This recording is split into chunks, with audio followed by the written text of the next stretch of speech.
আসসালামু আলাইকুম hello viewers, কেমন আছেন? আশা করি সবাই ভালো আছেন। এখন আমি পাকুন্দিয়া উপজেলায় চর নামটা ভুলে গেছি ভাই, মনে নাই। গ্রাম পাকুন্দিয়া এলাকায় বাড়িঘরগুলো কত ম্যাক্সিমাম এই সাইডে নদীর পাশে বাড়িঘরগুলো দেখা গেছে বেড়ার হয়। আর এখান দিয়া দেখা গেছে মাটির বাড়িঘর। এক লোকের সাথে এখানে পরিচয় ছিল, অন্য পরিবহন চালায়, এখানে কাপাসিয়া বিভিন্ন এলাকা চিনে। দেখেন বাড়িঘরগুলো কত সুন্দর, গরুর ঘাস খাওয়াইতেছে, দেখেন ভালো লাগতেছে। সেই বাড়িঘরগুলো অনেক সুন্দর লাগতেছে। চরের পাশে তো নদী পাশে বাড়ি, এই পাশে দেখেন নদী, শীতলক্ষা শীতলক্ষা শাখা নদী বলে। এই চলে আসলাম চরে, যেখানে বিভিন্ন ফসল ফলায় দেখেন সামনে দেখা যাচ্ছে আপনাদের। এলাকাটা আসলে ভালোই লাগে, নিরিবিলি, একবারে নিরিবিলি। এখানে আসলে গ্রামে থাকাটা আলাদা। এখানে একটা বাঁশ জার দেখেন, এই বাঁশ জার আপনারা অনেকে চিনেন, রঙিন বাঁশ, কিন্তু অনেক মজবুত বাঁশ। বিশেষ করে চর এলাকায় এগুলো দেখা যায় না। দেখা যাক, সুন্দর লাগতেছে। গ্রামীণ আসলে গ্রাম বাংলা আলাদা একটা সৌন্দর্য। আমরা যারা ইউরোপ আমেরিকা থাকি, বাংলাদেশের গ্রাম যারা দেখতে ভাল লাগে, তারা আমার চ্যানেলটা সাবস্ক্রাইব করবেন, আত্মীয় স্বজনের কাছে শেয়ার করে দেবেন, বেশি বেশি কমেন্ট করবেন আপনার কোন টাইপের ভিডিও চান, আমি ওই টাইপের ভিডিও দিব।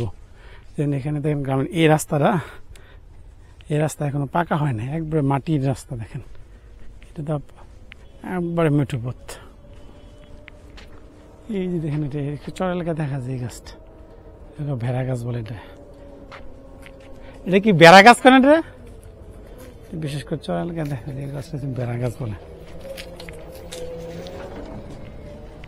নদীর স্তর দেখেন কি ফসল ফলাইছে, কেলাই।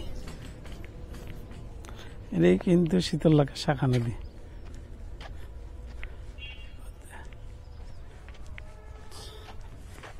চর এলাকাতে শীতলক্ষা শাখা নদী না,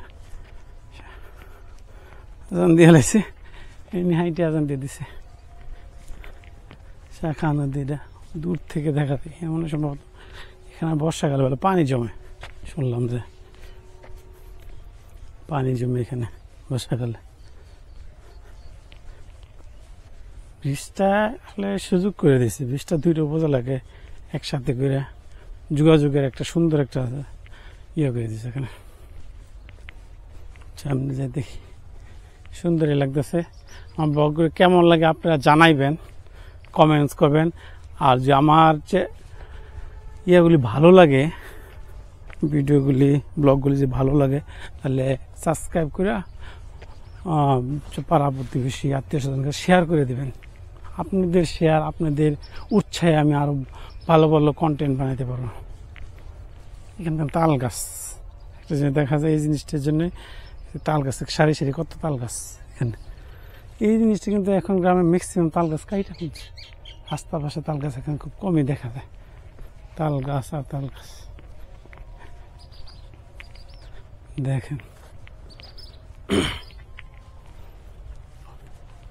একবারে দেখেন বক উঠতেছে আমাকে, আমি দেখতে পারতেছি বক উঠতেছে, আপনারা দেখতে পাচ্ছেন কিনা জানি না।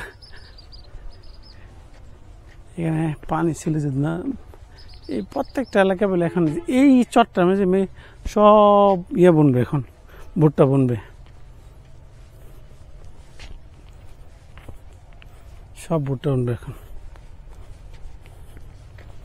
বাইট গাছ রাস্তার পাশে, বাইট গাছ কিন্তু এখন দেখা যায় না। এই এলাকায় দেখেন বাইট গাছগুলো, বাইট গাছ, এগুলো কিন্তু বাইট গাছ, আপনারা যারা চিনেন কিনা। এখন তো দেখা গেছে যেসব এলাকায় রাস্তা কার্পেটিং হয়ে গেছে, এগুলিতে কিন্তু রাস্তার পাশগুলো কাইটে ফেলায়, দেখা যায় না। ম্যাক্সিমাম এলাকায় দেখা যায় বাইট গাছ দেখা যায় না। যে এই রাস্তার পাশে কিন্তু প্রচুর বাইট গাছ দেখা যায়, বাইট ফুল। বিশেষ করে ফাল্গুনের সময় বাইট ফুলের যে একটা গন্ধ, অনেক সুন্দর সুন্দর ফুল হয় বাইট ফুল। ফাল্গুনের সময় প্রচুর বাইট ফুলের গন্ধ পাওয়া যায়। বাইট ফুল কিন্তু অনেক সুন্দর, আজকে তো ফুল নাই।